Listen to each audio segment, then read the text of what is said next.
All right, that washed out a little bit because of the lights, but we're in space now. And that means that every single picture I'm going to show you from now onwards is not just a two-dimensional picture, it's 3D. It has a volume, it has depth. We see a picture here of the Earth, centered on California, but this is not just a plane. The Earth is not flat, by the way, it's round, but you probably knew that already.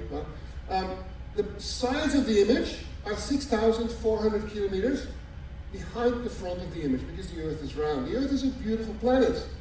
This is a movie made of images taken by weather satellites over the course of about a decade. You can see how beautiful our planet is, right? It's very fragile, but this is where we live. And I'm always awed when I see this image, and I do this talk fairly regularly. But yeah, it's a beautiful planet out there. But there's nothing around it, at least no natural body. The nearest natural body, as we'll see in a moment, is the moon, but the moon is not even within 10 times of that previous image. Right? There's nothing there except a whole lot of debris launched by humans, and it's getting worse because of Elon Musk and his Starlink satellites. Let me show you.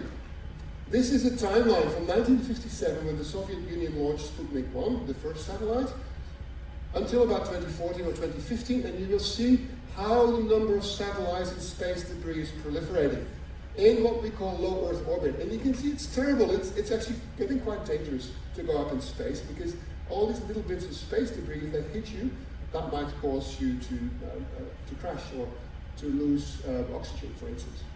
So this is what's there, what's around us. And a lot of that is spent stages of rockets, satellites that are still working today, perhaps. A lot of that is in what we call low Earth orbit, close to the Earth, a few hundred kilometers. And then there's this ring of satellites at great distance.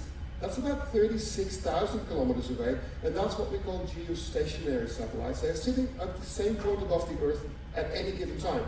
Communication satellites, weather satellites, and the like. But until 2007, experts tracked around 12,000 large pieces of junk. But since then, two events have caused the situation to degenerate. One involved Cosmos 2251. A Russian satellite in low Earth orbit that suddenly malfunctioned.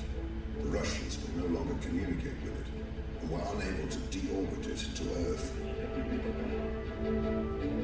In a perpendicular trajectory at the same altitude, a brand new American satellite called Iridium 33 was in orbit.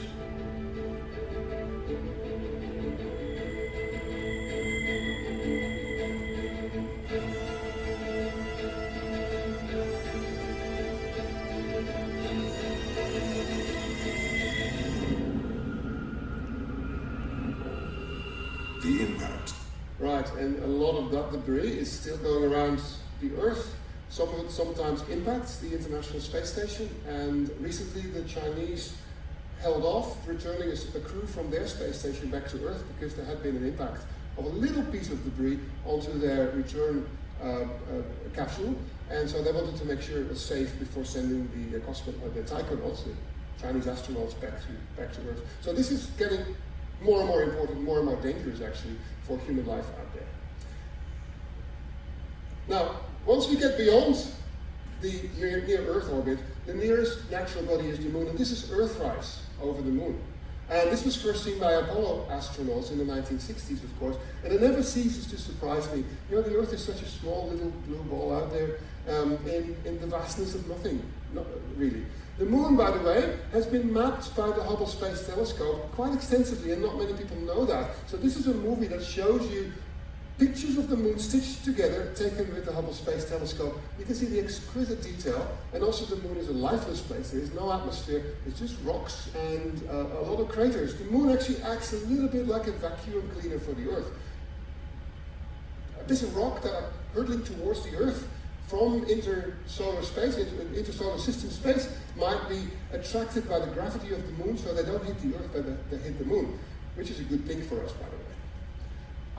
Let's go 10 times bigger still. Now, this is a boring picture because there is nothing to see, right? We have the Earth in the middle. That little elliptical orbit is the moon. That square is the picture that we just had before. And by the way, the sun on this scale is 1.5 times the size of that square. The sun is a huge ball of fire, right? This takes about 4 days for the Earth to orbit.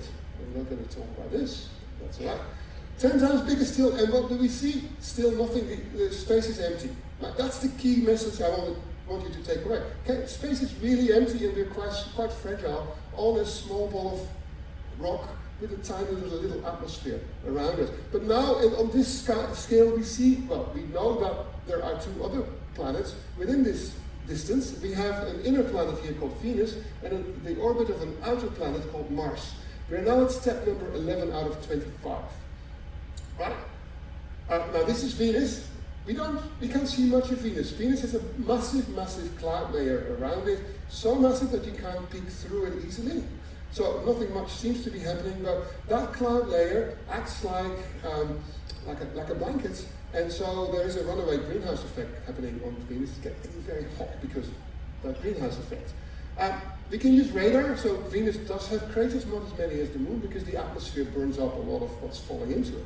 But this is a radar picture of Venus.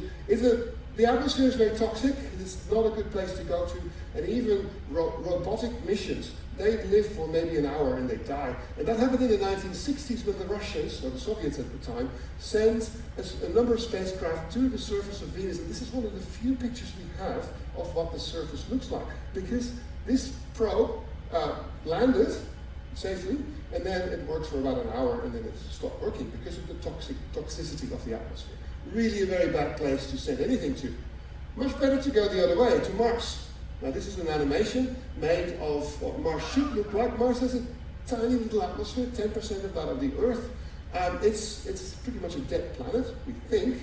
I've actually just been doing research of how Mars excitement in the late 1800s was picked up by the media, particularly in Australia where I'm based. And around that time, they had just found what was called the canals of Mars. We now know that's massive geological features. And it was thought that these canals were artificial and that they had been planned and constructed by Martian intelligence. It's fascinating to read that in the old newspapers from the last quarter of the 19th century. But anyway, as far as we know, there is no life on Mars. But hey, maybe I'm wrong, and some advertising executives from Singapore might have it right.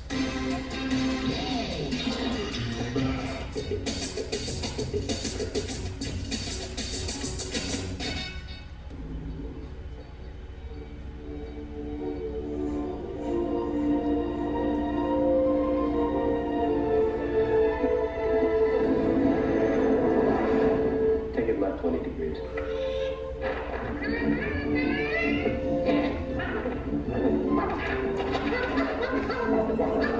Beautiful planet. Kind of boring now. Photo quality on any paper.